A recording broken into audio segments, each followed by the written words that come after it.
Hello YouTube, aujourd'hui je te partage mes 7 astuces pour faire des économies en marketing. Parce que oui, tu peux faire du marketing sans vendre un de tes reins. Et on commence directement avec l'astuce numéro 1.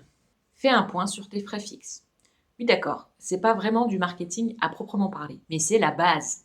De mon côté par exemple, en faisant régulièrement un point sur mes charges, j'arrive à vraiment faire à chaque fois des économies.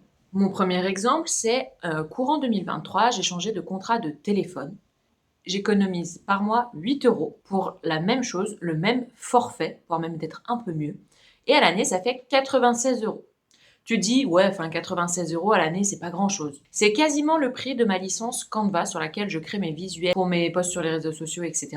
Donc en faisant ça, par exemple, je peux prendre un outil supplémentaire qui peut me faire gagner du temps ou me simplifier la vie. Tout ça sans du coup bouger mes charges annuelles. J'ai plus de choses pour le même prix. Mon deuxième exemple, c'est j'ai changé de fournisseur pour mon site internet. À l'année, je fais une économie de 60 euros sur l'abonnement. Mais pas uniquement. Il n'y a pas que le prix qui rentre en compte. Ce logiciel, il est différent. Il regroupe beaucoup plus d'outils que celui que j'avais avant.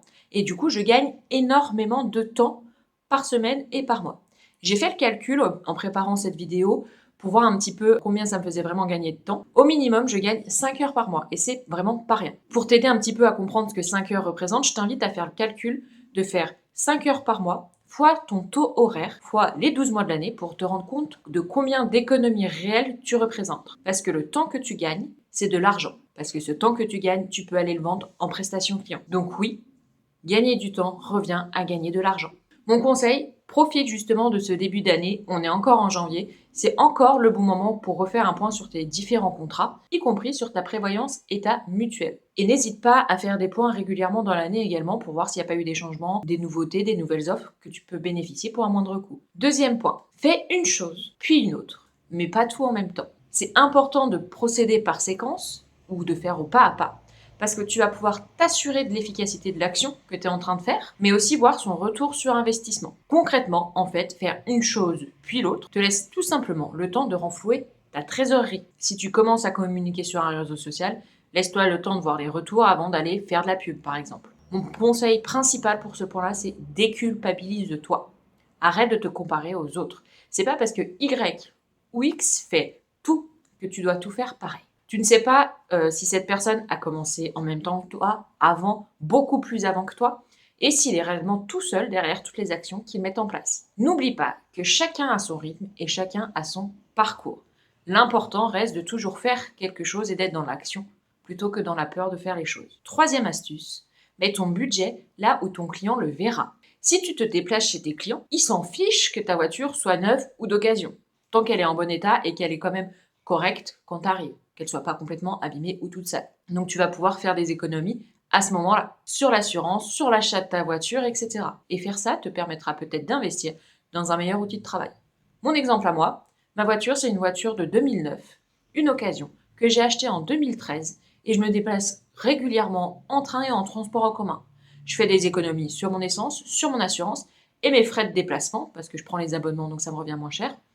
Et en même temps, j'ai un gain de temps parce que ce soit dans le train ou les transports en commun, je peux bosser avec mon téléphone ou avec mon ordinateur simplement. Et mes clients, ils ne voient pas tout ça parce que je m'organise pour eux, c'est comme si j'étais venue en voiture. Et comme je gagne du temps et un peu d'argent, je peux aller mettre ce temps et mon argent ailleurs dans des actions beaucoup plus importantes pour mes clients. Mon conseil, c'est d'aller faire une liste de tout ce que tu as à l'heure actuelle en place dans ton entreprise et de mettre en face si c'est quelque chose que ton client voit réellement et si ça impacte la relation que tu vas avoir avec lui. Marc, du coup, s'il verra une différence si tu faisais autrement. Si la réponse est non, tu peux sûrement faire des économies à ce niveau-là. Quatrième astuce, ne te trompe surtout pas d'objectif. Quoi qu'il arrive, tu l'as remarqué depuis tout à l'heure, je te dis qu'il faudra investir, que ça soit du temps ou de l'argent. Mais tu pourras trouver quand même des solutions qui vont pas te laisser à sec. L'exemple parfait, ça va être les réseaux sociaux. Tu peux le faire tout seul sans déverser un seul euro. Par contre, ça va te prendre sûrement beaucoup plus de temps que si tu faisais appel à quelqu'un d'autre. Donc, première solution, je fais tout seul, ça me prend du temps, mais ça me coûte pas un centime. Deuxième solution,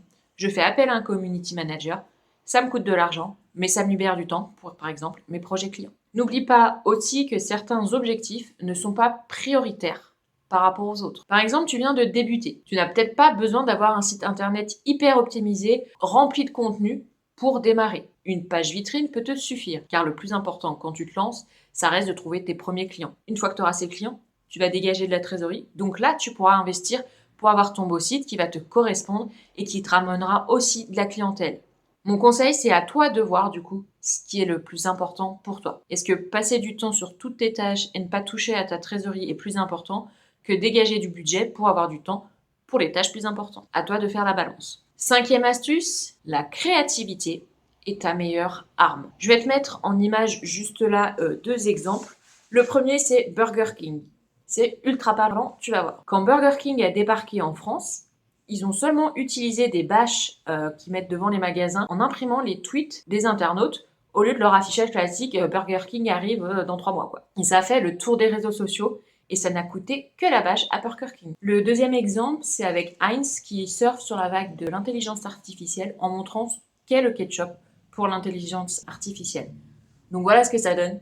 C'est simple et efficace parce qu'en voyant ça, c'est sûr qu'on va préférer la vraie version du ketchup de Heinz et faire 3 images comme ça sur l'IA, c'est vraiment pas cher, voire gratuit suivant les outils. Mon conseil du coup par rapport à ça, c'est encore une fois, n'aie pas peur d'oser et de tenter des choses. Il y a peut-être des fois où ça marchera pas et il y a sûrement des fois où tu vas vraiment récolter les fruits de la créativité, du travail que tu as mis en place d'une manière dont tu ne t'y attends pas. La 6e astuce, c'est encore une astuce que tu as pensé simple, mais c'est important de le répéter. Tu as un talent que les autres n'ont pas. Si tes clients viennent te voir, c'est qu'il y a quelque chose qui te rend unique. Spoiler alerte, c'est souvent ta personnalité. Il faut que tu identifies quels traits te démarquent et appuyer sur ce point dans toutes tes communications, que ce soit sur les réseaux sociaux, ton site, tes plaquettes, en face à face, etc. Car c'est ça qui a convaincu tes clients actuels, donc il y a fort à parier que c'est ça qui va convaincre tes prospects. Mon conseil, demande simplement à tes clients ce qui les a convaincus.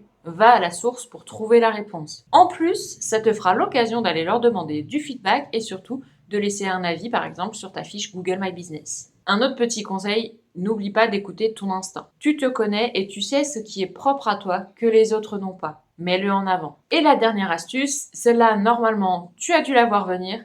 Il faut prendre le temps d'établir ta stratégie et ton plan d'action avant de te lancer. On va toujours plus vite et surtout plus loin quand on sait où on va, pourquoi et comment. Au début, ça va peut-être te paraître un peu long à mettre en place.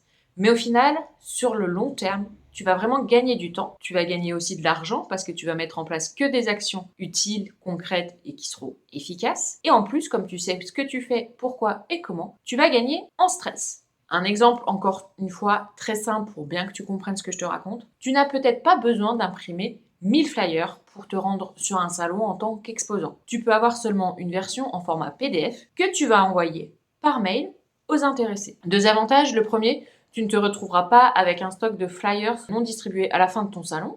Et surtout, le deuxième avantage, tu vas récupérer les contacts directs de tes prospects. Et surtout des prospects chauds, c'est-à-dire ceux qui sont intéressés. C'est plus facile du coup pour les relancer derrière. Tu économises le coût de l'impression. Et bonus, tu vas te construire une base de données riche qui te permettra de faire ta prospection et de trouver tes clients. J'espère vraiment que ces astuces, elles vont t'aider, elles vont te permettre de redémarrer un petit peu en 2024 sur des bonnes bases. Si tu veux avoir plus d'astuces de ce style, mais directement dans ta boîte mail et toutes les semaines, tu peux t'abonner à ma newsletter avec le lien en description. Chaque vendredi à 13h, tu recevras un mail avec un focus en particulier, par exemple des astuces pour définir sa cible, ou encore c'est quoi les différents types de stratégies qui existent avec des exemples concrets pour bien que tu assimiles encore une fois ces notions-là, et surtout comment tu peux les appliquer à ta propre situation. Et enfin, bien entendu, si tu as besoin d'aide, je peux toujours t'accompagner en étant ta responsable marketing externalisée au mois, au trimestre ou à l'année. Toutes les informations seront en description. N'hésite pas à me laisser un like ou un commentaire pour me dire ce que tu as pensé de cette vidéo ou quel sujet t'intéresserait pour la prochaine fois. On se retrouve le mois prochain pour une nouvelle vidéo.